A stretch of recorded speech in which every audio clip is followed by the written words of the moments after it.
Meet పెట్టడం జరిగింది. Press meet పెట్టి ఏదైతే మదన్ మోహన్ అన్న వ్యక్తి నాకు 2016లో విడాకులు తీసుకోవడం జరిగింది. మాకు ఇద్దరు పిల్లలు ఉంటే ఇద్దరు పిల్లల్ని ఒక బాబు నా దగ్గర, ఒక పిల్లవాడు ఆయన దగ్గర అని మేము సర్దుకునే విధంగా ఉన్నాం. ఆయనకి మాకు ఫైనాన్షియల్ ప్రాబ్లం ఉన్నాయి. అవి తత్పరి మేము దానిపైన ఎప్పుడైతే 2020లో నేను సుభాష్ అనే ఒక గవర్నమెంట్ ప్లేడర్ని పెళ్లి చేసుకోవడం జరిగింది. ఆయనకు పుట్టిన వ్యక్తి ఇప్పుడు పుట్టిన బాబు అని ఆవిడ చాలా క్లియర్గా చెప్పి, నిజంగా అన్యాయం జరిగితే నిజంగానే ఆవిడకి ఎటువంటైనా సాయిరెడ్డి గారు ఎటువంటి ఇచ్చేస్తే ఆవిడే ప్రెస్ మీట్ చెప్తుంది కదా, నాకు సాయిరెడ్డి గారి వల్ల నాకు ఇటువంటి అన్యాయం జరిగింది, సాయిరెడ్డి గారి వల్ల నాకు ఇది జరిగిందనే చెప్పుకుంటుంది కదా. ఆవిడ కూడా ఒక స్త్రీయే కదా, ఆవిడకి కూడా ఒక ఆత్మ గౌరవం ఉంటుంది కదా.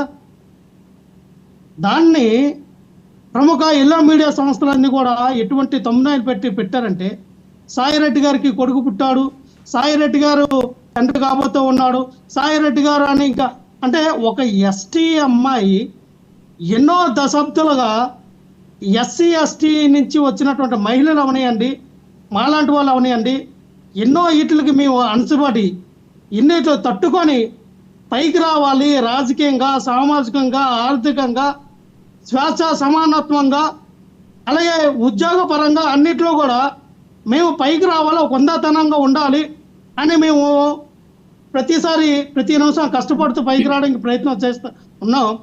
డాక్టర్ బిఆర్ అంబేద్కర్ ఇచ్చినటువంటి రిజర్వేషన్ వినియోగించుకొని మేమేదో సమాజంలో ఒక మంచి ఒక డాక్టర్ గానో, ఐఏఎస్ గానో, ఐపీఎస్ గానో, లేదా ఒక రాజకీయ నాయకుడికి గానో, మేము ఒక ఎమ్మెల్యేగా, ఎంపీగో చట్టసభల్లోకి వెళ్తే మాకు కూడా అగ్రవర్ణాల దగ్గర సమన్యాయం, సమగౌరవం దొరుకుతుంది, మాకు ఒక కుర్చీ వేసి మమ్మల్ని కూడా గౌరవిస్తారని మేము భావించే స్థితిలో ఒక ఆడబిడ్డ మీద క్యారెక్టర్ అసెసినేట్ చేయడం, ఒక ఆడబిడ్డని తీసుకొచ్చి అంటే ఇది ఒక కమ్మకి, రెడ్డికి, కోపకి జరిగితే ఆ ఆడపిల్లలు తీసుకెళ్ళి ఎలాగ చేస్తారా?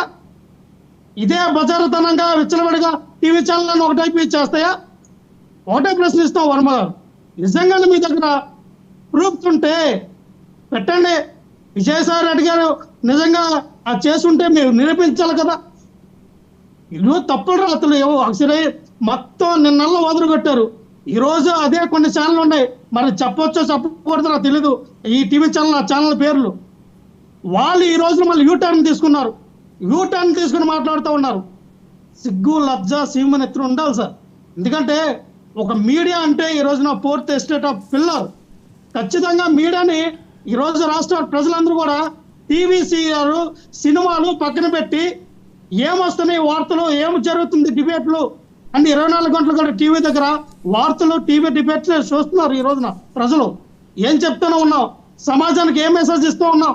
నేను ఒకటే చెప్తూ ఉన్నా, ఎస్ మీ దగ్గర ఆధారం ఉంటే బయట పెట్టి ప్రాపగండ చేయండి, అంతేగాని ఏం లేకుండా ఒక ఆడబిడ్డకి ఇప్పుడు విజయసాయి రెడ్డి గారికి ఏం అవ్వదండి, విజయసాయి రెడ్డికి ఏం అవ్వదు.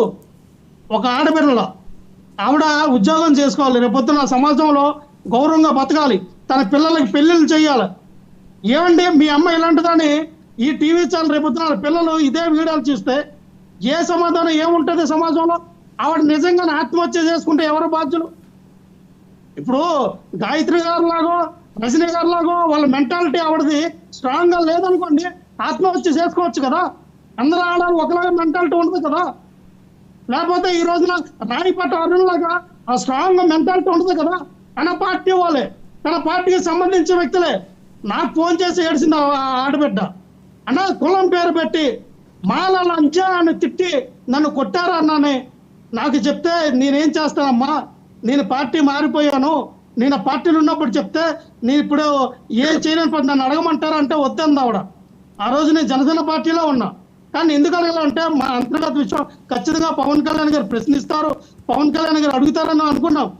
నిజంగా ఆ రోజున పవన్ కళ్యాణ్ గారు అడుగుంటే, నిజంగా పవన్ కళ్యాణ్ గారు ఆడబిడ్డకి నేనున్నానమ్మా అనుకుంటే పవన్ కళ్యాణ్ గారికి 1000 దండలు పెట్టేవాడిని నేను ఆయన క్యారెక్టర్కి. ఎందుకంటే దొంగల పడిన 6 నెలలకు కుక్కలు మొరవడం అంటే ఈ రోజున పవన్ కళ్యాణ్ గారిని చూసి నాకు అర్థమవుతూ ఉంది. ఎందుకంటే ఈ రోజున ఆయన చెప్పేది మా హీరోయిన్లకి మీరంటే ఊరుకో, మా హీరోయిన్ల మీద చేయేస్తే ఊరుకో, మాట అంటే ఊరుకో, ఇదండి భరోసా. పవన్ కళ్యాణ్ గారు ఏమన్నారు, మా ప్రభుత్వం అధికారంలోకి వస్తే ఏ ఆడబిడ్డకి ఎటు ఎవరైనా చూడాలన్నా ఎవరైనా తాకాలన్నా భయపడే చట్టాలను తీసుకొస్తాం, భయపడే విధంగా మా చట్టాలు ఉంటాయని చెప్పినటువంటి పవన్ కళ్యాణ్ గారు ఈ రోజున 10 రోజులు అవుతా ఉంది ముచ్చవరంలో చనిపోయినటువంటి వాల్మీకి సామాజిక వర్గం చెందినటువంటి ఒక 8 సంవత్సరాల అమ్మాయి చనిపోతే ఇంతవరకు డెడ్ బాడీని పట్టుకోవాలా, 5 నెలల పసిగండ మీద ఒక 40 సంవత్సరాల వ్యక్తి మరి అటెంప్ట్ అత్యాచారం చేస్తే దాని లేదు. అనకాపల్లి సాక్షాత్తు హోమ్ మినిస్టర్ పక్కన ఉన్నటువంటి నియోజకవర్గంలో జరిగినటువంటి 8 సంవత్సరాల ఆడబిడ్డకి అత్యాచారం జరిగితే దానిపైన ఇది లేదు. అంటే మీరు రాగానే ఏమన్నారు, మా ప్రభుత్వం ఆడపిల్లలకు రక్షణ అన్నారు. పవన్ కళ్యాణ్ గారు మేము రక్షణ కల్పిస్తామన్నారు. ఇదేనా రక్షణ? ఇదేనా ఆడపిల్లలకు రక్షణ కల్పించే విధానం? హోమ్ మినిస్టర్ గారు పెద్ద స్టేట్మెంట్లు ఇచ్చారు కదా. ఎక్కడ ఈ చట్టం ఎక్కడికెళ్ళింది? ఎక్కడికి వెళ్ళిన మీ కఠినమైన చట్టాలు చెప్తా ఉన్నా వర్మ గారు. అంటే లక్ష్మణ్ ఇవన్నీ తెలిసే కదా, లక్ష్మణ్ ఇవన్నీ తెలిసే కదా పవన్ కళ్యాణ్ గారు ఈ రోజు మాట్లాడిన సందర్భం